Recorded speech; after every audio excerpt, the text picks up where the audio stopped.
이란에서 이슬람 혁명이 일어난 다음에 이란은 세계적인 왕따가 돼서 외톨이가 됐습니다. 그런데 그렇게 어려웠을 때 이란의 비밀 친구가 하나 있었거든요. 그게 놀랍게도 이스라엘입니다. 이란이 이라크하고 무려 8년 동안 전쟁을 벌이면서 무려 100만 명이 사망하는 진짜 끔찍한 그런 고통을 겪었는데, 그때 몰래 무기를 대주면서 이란을 전폭적으로 지지해준 나라, 그게 이스라엘이라는 건 아마도 역사의 아이러니일 겁니다. 지금 이란이 사용하고 있는 무기들, 이게 1970년대 팔레비 왕조 때 미국이 제공한 것이다, 이렇게 단순하게 알려져 있는데, 사실 그 많은 무기들이 1980년대 이란 이라크 전쟁, 이 8년 전쟁에서 대부분 파괴가 됐거든요. 그래서 워낙 무기가 부족해서 이라크한테 계속 밀리고 있는 절체절명의 상황에서 이란을 도왔던 건 지금 적대 관계인 이스라엘이었습니다. 당시에 이란 정부는 혁명 정권, 바로 호메이니 정부였거든요. 그런데 호메이니 정부와 이스라엘이 이렇게 뒤에서는 비밀 친구였던 아주 놀라운 역사가 있습니다. 이슬람 혁명 전에는 팔레비 왕조였고 정말 철저한 친미 정권이었기 때문에 이스라엘하고 굉장히 친했습니다. 그런데 이슬람 혁명 이후에 이렇게 호메이니가 권력을 잡으면서 미국을 뭐라고 불렀냐? 큰 사탄, 그리고 이스라엘을 작은 사탄이라고 불렀는데, 근데 실상은 굉장히 달랐습니다. 겉으로는 욕했지만 뒤로는 엄청난 무기 거래가 있었거든요. 그 시작은 1980년 이라크 침공에서 시작됩니다. 이라크는 국경선이 좀 특이합니다. 바다랑 맞닿아 있는 부분이 굉장히 조금밖에 없거든요. 쿠웨이트한테 막혀 있고 이쪽은 이란입니다.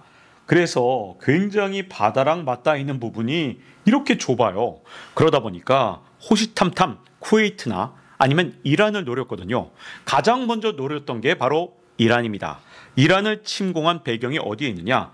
이라크는 이 바다까지 다 지배하고 또 이란의 유전지대를 다 먹어서 강대국이 되고 싶었습니다. 그래서 이란을 침공했습니다. 당시에 이란이 훨씬 더 큰 나라였거든요. 이라크는 인구 규모도 좀 더 작고 경제 규모도 이란 쪽이 훨씬 컸습니다. 그런데 이란이 혁명을 겪으면서 극심한 혼란에 빠졌거든요. 그리고 팔레비 왕조 때 이란군의 중추 역할을 했던 그런 중요한 장교들을 전부 다 감옥에 가둬버렸기 때문에 이란의 군사력이 크게 약화된 상태였습니다. 그 혼란을 노려서 이란의 가장 심장부, 그리고 이란의 가장 중요한 원유지대를 손에 넣으려고 공격을 했고요. 그리고 여기에는 아랍 국가들의 전폭적인 지원이 있었습니다. 사실 이라크를 아랍 국가들이 부추겼어요. 왜 그러냐?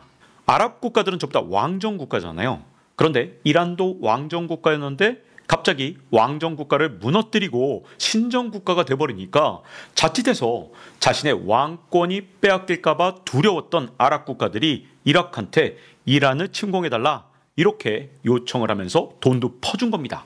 여기다가 서방 국가들이 묵인해 주니까 이라크는 자신 있게 이란을 침공해 들어갔습니다. 그런데 이라크가 워낙 불시에 선전포고도 없이 기습 공격을 했기 때문에 초반에는 파죽지세로 이란 땅을 점령해 갔습니다. 특히 주요 유전지대를 기습 점령해서 이란이 이제 한순간에 무너지는 줄 알았거든요. 그때 서방의 군사 전문가들은 이제 이란은 망했다, 거의 단정적으로 말하는 경우가 정말 많았습니다.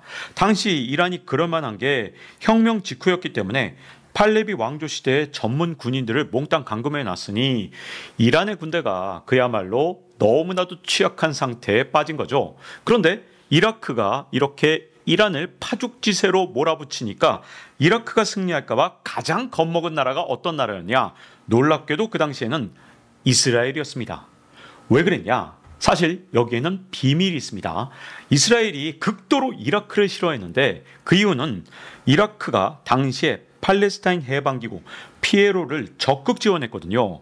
지금은 하마스가 이스라엘에 가장 강력하게 저항하는 조직으로 알려져 있지만 당시만 해도 피에로가 이스라엘에 대해서 강력하게 저항하던 그런 대표적인 조직이었거든요. 그런데 그 피에로를 지원하던 게 이라크였기 때문에 이스라엘은 이라크를 정말로 싫어했습니다. 더군다나 정말 역사의 아이러니인데 당시에는 이라크가 핵 개발 프로그램을 가속화했거든요. 여기에 지원을 했던 나라가 또 어디냐? 프랑스입니다. 제가 한번 지식한방에서 말씀드린 적이 있죠. 이스라엘의 핵 개발을 도와줬던 나라가 바로 프랑스다. 근데 놀랍게도 이라크의 핵 개발을 또 도와준 거, 이것도 또 프랑스입니다.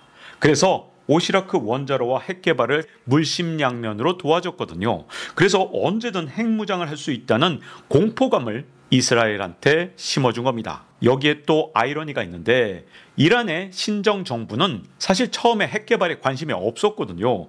그런데 이라크하고 계속 전쟁해 나가는 상황 속에서 이라크가 계속 핵 개발을 추진하니까 야, 이거 더 이상 안 되겠다. 우리도 핵무기를 만들어야지. 이라크한테 잘못하면 짓밟히겠는데? 그래서 1980년대부터 다시 핵 개발 프로그램을 가동합니다. 그리고 이란의 핵 기술을 처음에 넘겨줬던 건 미국인데요. 그때는 팔레비 왕조가 친미 왕조였기 때문에 미국이 1960년대부터 70년대까지 이란에 핵 기술을 넘겨줬습니다. 야, 이거 진짜 엎치락 뒤치락하는 과거 역사를 보면 앞으로 또 세계 경제가 어떻게 될지 정말로 혼란스럽지 않습니까? 이 정도로 세계 경제는 언제든 지각 변동이 일어날 수 있는 그런 놀라운 변화의 현장이라고 볼 수 있습니다. 아니, 그렇다 하더라도 이스라엘이 이란을 군사적으로 지원한다.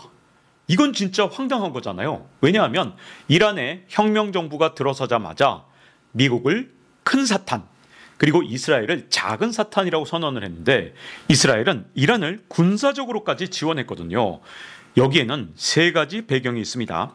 이라크가 철천지 원수였던 그 시절에는 이란하고 이라크가 오랫동안 싸울수록 이라크의 국력이 약화될 것이라고 이스라엘이 기대를 했던 겁니다. 그리고 이라크의 핵 개발 능력을 이란하고 공조해서 파괴했습니다. 이것도 아주 놀랍죠. 그리고 세 번째는 이란에 그냥 공짜로 무기를 준 게 아니라 군사 장비를 공급해서 이스라엘의 군수 산업이 그때 때 아닌 호황을 누렸거든요.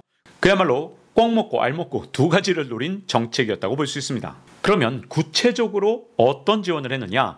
당시에는 비밀 친구였기 때문에 몰래 지원해서 이 8년 동안 아무도 몰랐어요. 나중에 이게 다 드러난 건데 이스라엘이 지원했던 게 정말 엄청납니다. 1980년에는 F-4 전투기에 부품을 공급했습니다. 지금까지도 F-4 전투기를 운용할 수 있는 이유는 이때 무려 8년 동안 부품을 이스라엘이 공급해줬기 때문에 아직까지도 활용할 수 있는 측면이 있고요. 그리고 1981년 작전명 CCL을 통해서 토우미사일, 대전차포, 포탄을 이스라엘이 이란에 공급했습니다. 그리고 1982년에 5억 달러 규모의 대규모 무기 거래가 있었는데 구체적인 지원 내역은 아직도 비밀입니다. 그리고 8년 내내 이스라엘의 무기 기술자, 군사 고문단이 수백 명이나 이란에 주둔하면서 작전 교육을 했습니다. 그러니 지금 현재 이란의 군사 기술 또는 작전 기술은 이스라엘이 넘겨줬다, 이렇게 볼 수 있는 거죠. 이것도 정말 역사의 아이러니 같습니다. 게다가 여기서 그친 게 아니라 미국까지 엮어 넣습니다. 이스라엘만 혼자 지원해서는 이게 이란한테 정말 확실하게 이라크를 밟아줄 정도의 그런 무기를 지원하기가 정말로 어려웠습니다. 그런데 이스라엘의 외교력은 진짜 놀랍지 않습니까? 미국이 좋든 싫든 이스라엘이 판을 짜놓으면 항상 미국은 이스라엘의 편을 전폭적으로 들어줍니다. 1985년 7월에도 똑같은 일이 일어났는데 당시에 미국의 레이건 대통령은 이스라엘이 짜놓은 판에 그대로 들어왔습니다. 어떻게 판에 들어왔느냐? 이스라엘이 적극적으로 중재를 한 거예요. 어떻게 했냐? 미국의 무기를 비밀리에 이란에 공급하자, 이렇게 미국을 잘 꼬셨는데 여기에 홀딱 넘어간 레이건 대통령이 그 다음부터 이란에 적극적으로 무기를 공급하기 시작했습니다. 이스라엘은 그 중재 과정에서 막대한 금전적 이익까지 챙겼거든요. 여기에다가 주된 목표였던 이라크의 국방력을 크게 약화시키는 데도 성공합니다. 이렇게 이스라엘의 중재로 미국이 이란에 무기를 팔아먹고 그 대금으로 다시 콘트라 반군을 지원한 게 바로 그 유명한 이란 콘트라 스캔들이죠. 레이건이 이란에 무기를 팔아서 생긴 돈, 이걸 반군을 지원했는데 이 콘트라 반군은 사실 마약도 팔고 정말 좀 문제가 있는 조직이었거든요. 그래서 나중에 이게 진짜 심각한 문제가 미국에서 벌어졌습니다. 자, 이 사건이 워낙 유명했기 때문에 이란 콘트라 사건을 모티브로 한 영화들이 쏟아져 나왔는데 그 대표적인 영화 중에 하나가 바로 해리슨 포드 주연의 긴급 명령입니다. 근데 한 발 더 나간 그런 영화가 2017년에 나왔죠. 바로 톰 크루즈가 나온 영화인데 아메리칸 메이드란 영화입니다.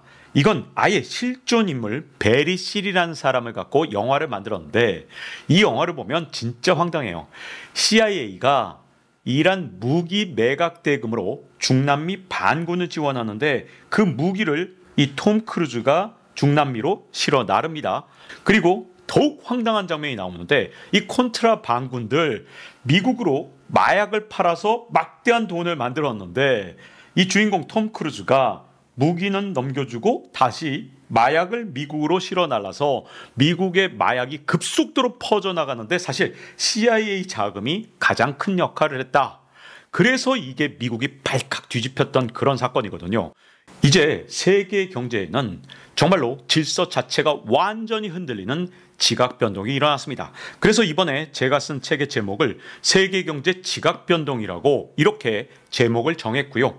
그리고 재편되는 세계 질서를 통해서 앞으로 적과 아군이 어떻게 바뀔 것이고 이걸 통해서 과연 미국의 아군은 누가 될 것이고 적은 누가 될 것인지 그리고 우리나라 주변의 환경들은 어떻게 바뀔 것인지 이 부분을 심층적으로 파고 들어갔던 겁니다. 이제 이란과 이스라엘의 전쟁은 앞으로 세계 경제의 질서 자체를 바꾸는 아주 중요한 사건이 될 가능성이 높습니다. 왜냐? 미국이 이란에 대한 태도 때문에 앞으로 세계 각국이 미국을 어떻게 대할지 그 정책들을 지금 현재 크게 전환하고 있거든요. 이 때문에 세계 경제의 기본적인 질서 자체가 완전히 바뀌게 될 겁니다. 이란하고 이스라엘이 비밀 친구였다가 지금은 철천지 원수가 되는 것처럼 앞으로 적과 아군의 구별이 모호해지고 그리고 계속해서 변화하게 될 겁니다. 그런 지각 변동을 따라가지 못한다 그러면 앞으로 다가오는 변화를 대비할 수 없을 겁니다. 자, 이제 박종훈의 지식한방 마치겠습니다. 다음 시간에 뵙겠습니다.